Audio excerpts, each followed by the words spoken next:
En faisant le bilan de mes lectures, je me suis rendu compte qu'au mois de février, j'ai lu une majorité de romances. Sur les 10 livres que j'ai lus, il y a dû y avoir qu'une seule romantaisie.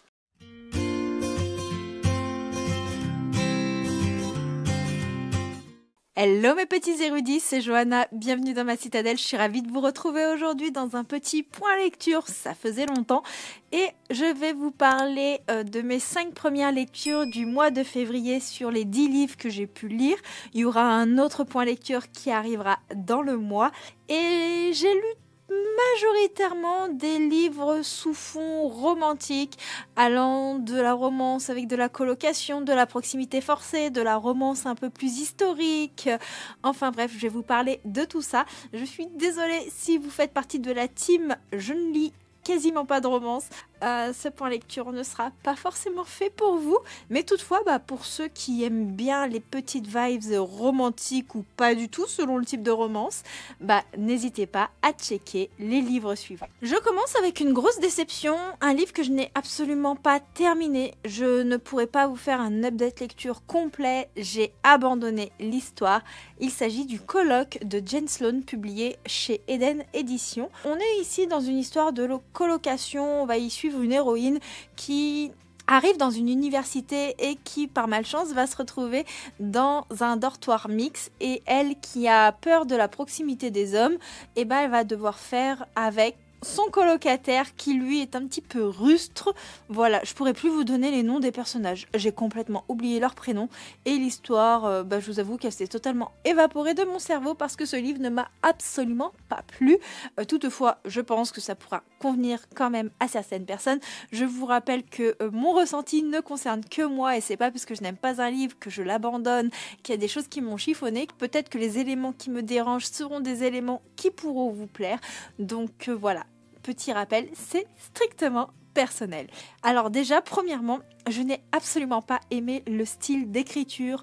Je trouve que dans cette histoire, on a des descriptions qui sont très protocolaires, des descriptions qui ont un petit côté scolaire, ce qui fait que ça manquait de fluidité, ça manquait de naturel, et ça c'est quelque chose que je déteste dans mes lectures. Toutefois, je pense qu'il y a du potentiel. J'ai cru comprendre que c'était le premier roman de l'autrice, et donc forcément un premier roman fait que le style d'écriture est beaucoup moins affûté. Le récit, lui, ne m'a absolument pas convaincue. J'ai lu un peu plus de la moitié du livre avant de me dire non, c'est bon, là t'es en train de te provoquer une panne de lecture avec une romance, tu ne vas pas pouvoir le continuer.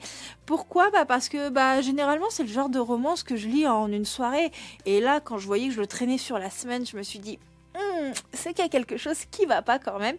Le récit, au niveau de l'intrigue, des personnages qui sont toujours en soirée, du manque de transition entre les différentes scènes, le caractère des personnages avec des réactions qui pour moi ne sont pas sensées, tout ça a fait que je n'ai absolument pas matché. Je pourrais pas vous en dire plus, clairement ça va être un peu difficile, mais voilà, ce livre et moi, ça ne l'a pas fait. J'ai reçu un service de presse de la part des éditions Addictives, Tomber plus haut, de Mélodie Chavin, qui est une histoire très sympathique. Je l'ai noté à peu près 4 étoiles sur 5 dans mon reading journal, ce qui est plutôt pas mal. Alors on va y suivre notre héroïne qui s'appelle Adaline.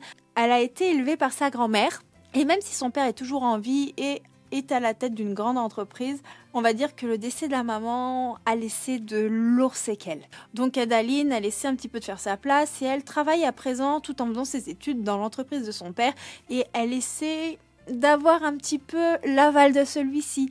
Elle essaie de faire en sorte qu'il voit la jeune femme qu'elle est devenue et qu'il soit fier d'elle. Elle aimerait avoir une conversation, elle aimerait être proche de son paternel, mais les choses font que la réalité est bien plus compliquée que cela. Elle habite dans un petit appartement en colocation avec sa meilleure amie, et un jour elle va voir un beau jeune homme emménager. Sauf qu'Adaline, elle est un peu frileuse envers les histoires d'amour. Mais avec ce beau jeune homme, il va y avoir un petit truc. Ce beau jeune homme va être très intrigué par notre chère Adaline, mais surtout, il ne s'attendait pas à devoir collaborer avec elle au boulot, non seulement parce qu'il pensait pas que sa voisine était la fille de son patron, mais quand on lui a proposé un poste très très sympa dans la communication, sur tout ce qui touche à la publicité, il pensait être le seul chef. Il ne pensait pas partager son poste avec Adaline. Donc on a vraiment un petit trope de voisinage, un petit trope collègue de travail, boss employé en quelque sorte, puisqu'Adaline ça reste la fille du patron, c'est l'intouchable, c'est le petit côté romance interdite. Vous voyez un petit peu tous ces éléments, moi ce sont des choses qui me plaisent souvent énormément et du coup ça va vraiment attiser ma curiosité. Alors moi j'ai beaucoup aimé cette histoire pour différentes choses. Déjà on a énormément de diversité, que ce soit sur le plan physique, sur le plan du handicap, sur le plan LGBTQI+, je ne vous dirai plus les lettres du sigle puisque je trouve que des fois trop en dire ça gâche un petit peu la surprise, mais je dois dire que moi j'ai beaucoup aimé tout ce qui était amené avec ceci et surtout j'ai trouvé l'ensemble vraiment bien traité. On a énormément de psychologie et de bienveillance au travers de ce récit. Il faut savoir que nos deux héros, ils ont vécu quelque chose. Je ne vous dirai pas quoi, je ne vous dirai pas le pourquoi du comment, mais c'est quelque chose, forcément ça a laissé une trace et cet aspect qui touche à cette trace mentale, j'ai trouvé que c'était bien fait, il y avait beaucoup d'émotions, les descriptions sont très visuelles, notre héroïne a une passion avec un sport assez particulier, j'ai pas envie de vous en dire trop donc je ne vous le dirai pas et je trouve que tout était parfaitement retranscrit dans la façon dont étaient déployés les mouvements des personnages, avec énormément de grâce et tout ça. Personnellement, je me représentais parfaitement les scènes dans ma tête et c'est quelque chose qui pour moi est assez essentiel dans une lecture. Quand j'arrive pas à me faire les scènes dans mon imaginaire, je bloque un petit peu, si vous voyez ce que je veux dire. Je suis une lectrice assez visuelle. J'ai aimé énormément le traitement du deuil parce que forcément la maman d'Adaline elle est plus là et Adaline, ça a laissé des traces sur la façon dont elle a grandi, dans la façon dont elle s'est développée, mais aussi sur beaucoup de questions auxquelles elle se pose. Et on voit que on ne guérit jamais vraiment d'un deuil, que le deuil laisse des séquelles sur une famille. Et j'ai trouvé que ceci était particulièrement bien amené. On est dans une histoire avec un spicy assez moyen. Je sais que ça c'est quelque chose qui vous intéresse énormément parce qu'il y en a qui aiment le spicy dans la communauté et il y en a qui n'aiment absolument pas ça. Ici on est vraiment sur un 2 sur 3 et j'ai trouvé qu'à travers ces scènes spicy on avait la vibe du consentement qui était énormément présente. Pour moi c'est un gros plus. C'est quelque chose qui est hyper important au jour d'aujourd'hui, sans compter que cette histoire, même si elle a des vibes assez tristes, elle a aussi des vibes très cocasses qui m'ont énormément fait rire avec des scènes à mourir de rire. Je me répète, mais franchement c'était très très chouette. Il y avait un petit peu ce côté drame mélangé un petit peu à ce côté comédie et personnellement je trouve que l'alliance des deux ça marche parfaitement. Toutefois, vous savez très bien qu'il y a quand même des choses qui m'ont un petit peu gênée, notamment sur le développement de certains sujets qui amène à se poser des questions sur la santé mentale. Comme je vous ai dit, nos personnages, ils ont vécu des trucs. Ces trucs ont laissé des séquelles. Et ces séquelles, aujourd'hui, j'aurais aimé les voir développer. J'aurais aimé voir un petit peu les prises en charge qu'il y a derrière ceci. Je pense qu'on aurait pu creuser un petit peu plus cet aspect. Ça aurait rendu encore un peu plus de profondeur dans le récit. Ça aurait augmenté le relationnel, l'émotionnel. Et c'est quelque chose qui sont pour moi assez essentiels. Au début du récit, si j'ai passé un très bon moment à lecture, j'ai ressenti quelques longueurs. Je ne pourrais pas vous dire le pourquoi du comment, mais le début m'a paru un petit peu longué et j'avais hâte que l'histoire démarre vraiment. Dans l'ensemble, j'ai passé un très bon moment avec cette romance et ça reste le principal. En parlant de petites scènes un peu farfelues, scènes cocasses, j'ai le livre parfait qui aborde ce sujet. Il s'agit d'une pas si jolie rencontre de Megan Quinn. Alors attention par contre, si vous aimez absolument pas le spicy, là on est sur un 3 sur 3 niveau spicy. Donc évitez, on a des scènes qui sont totalement surréalistes. Et dans cette histoire, on va y suivre la petite Lottie. Lottie, elle vient de perdre son boulot. Sa meilleure amie l'a mis dehors parce que elle lui avait dit écoute, je te paye pendant 1 an à la moitié de ton salaire et puis au bout d'1 an, quand mon entreprise se sera développée, je pourrai te payer véritablement. Sauf qu'elle lui a dit écoute ma cocotte, aujourd'hui tu me coûtes trop cher donc que je t'éjecte de ma vie. Et Lottie elle a rien trouvé de mieux de se dire mince, comment je vais payer mon loyer, je peux pas dire ça à mes parents, je leur avais dit que je partais de la maison donc oh, ce serait une bonne idée de me trouver un mari riche. Donc je vais aller me balader dans le quartier riche. Je vais prendre le premier beau jeune homme riche qui passe et lui proposer de se faire passer pour mon futur mari, peut-être thune. Et elle va y rencontrer Huxley, qui lui est un milliardaire, tout ça, qui lui a rien trouvé de mieux pour conclure une affaire de dire « Oui, je suis marié et je vais me marier, pardon, et ma femme est enceinte. » Donc, tous deux se sont bien trouvés, tous deux vont se retrouver un petit peu dans le caca, tous deux vont devoir jouer un jeu. Mais qui sait qui va se brûler les ailes le plus vite et comment vont-ils faire face à tout ce lot de mensonges? Voilà, franchement, je me suis marrée avec ce livre. Je l'ai lu très rapidement, en moins d'un week-end, c'était plié. En plus, il est bourré de petites illustrations. Alors moi, j'avais reçu avec mon exemplaire plein d'illustrations comme ça, mais vous avez également plein d'illustrations qui sont à l'intérieur du livre et qui montrent certaines scènes, donc ça rend le tout assez interactif et c'est très intéressant. J'ai passé un bon moment. L'histoire, comme je vous ai dit, elle peut être que divertissante. C'est abracadabrantesque tout ce qui s'y passe. Les personnages, ils sont ce qu'ils sont. Ils ont tous les deux des gros défauts, je peux vous le dire.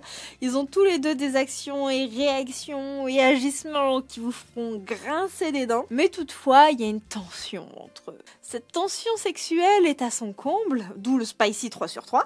Et il y a des scènes qui sont liées à leurs différents mensonges qui pourront vous faire mourir de rire, mais qui vous feront aussi très grincer des dents. Je pense à une séance d'accouchement qui se transforme presque à des préliminaires.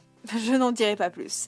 Mais c'est pour vous montrer à quel point le côté spicy et le côté abracadabrantesque est développé dans ce roman. Après, si je me suis énormément marrée, si j'ai dévoré ce livre, ça m'a pas empêché de trouver quelques longueurs, notamment en ce qui concerne certains conflits entre les personnages qui pour moi sont assez redondants. Clairement, il y en aurait eu une ou deux fois, ça aurait suffi, il y a des choses qui se répètent un petit peu. On a le passé de notre héroïne qui est assez creusé, on comprend son histoire familiale, son histoire sentimentale, mais la partie qui concerne notre héros, elle est toujours très floue. Et ça m'a un peu dérangée parce que vous savez que j'aime bien creuser et aller jusqu'au bout des choses dans une histoire. J'aime bien avoir tous les éléments qui me sont servis sur un plateau d'argent. Et là, il me manquait quelques ustensiles pour pouvoir assembler les pièces du puzzle. Cette histoire, c'est aussi la mise en avant de certains personnages secondaires, notamment les frères Huxley, la sœur de notre héroïne et d'autres petits personnages accessoires, et je dois dire que ces personnages attisent ma curiosité, donc je pense que je lirai quand même le tome 2 de cette saga des frères Kane et j'ai espoir d'en apprendre plus sur leur histoire familiale avec cela. J'ai lu en audio sur Audible Darkagis, la princesse déchue de Calvin Kay, qui est une romance viking, c'est le premier tome et comme je vous l'ai déjà dit plusieurs fois dans plusieurs vidéos, j'adore tout ce qui touche à la période viking et donc j'étais très curieuse de découvrir cette romance qui m'a fait passer un bon moment mais sans plus, qui m'a un petit peu déçue, donc on est sur un premier tome et je pense que je ne découvrirai pas le second. Je vais tenter de vous faire un résumé, mais celui-ci va être complètement éclaté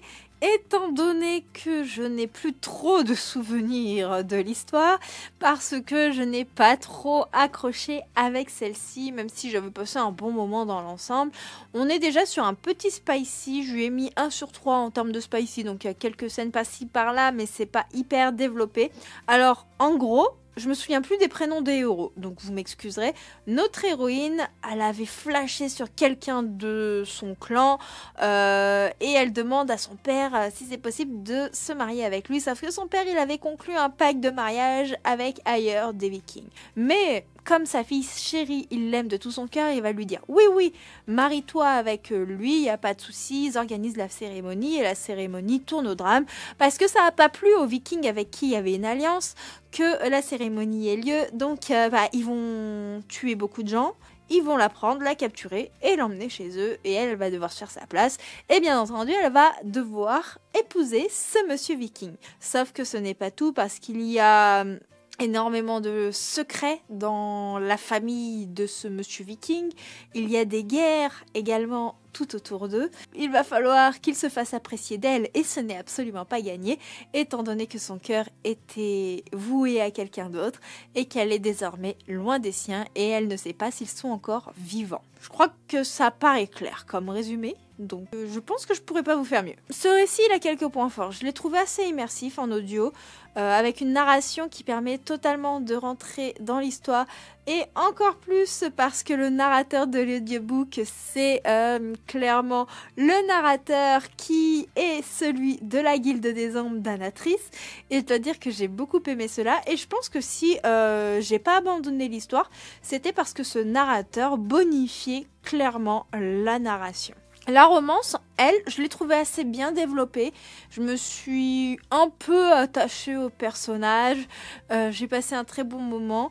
Et j'ai adoré tout ce qui touche à l'ambiance viking, les éléments qui vont également toucher aux divinités. Je trouve ça absolument passionnant. Toutefois, j'ai un petit peu plus de choses à vous dire sur les choses qui m'ont dérangée. Déjà, on a une fin qui pour moi est un peu trop facile, qui manque un peu de substance au vu des différentes problématiques du livre, que je ne peux absolument pas développer pour ne pas vous spoiler si un jour vous êtes tenté.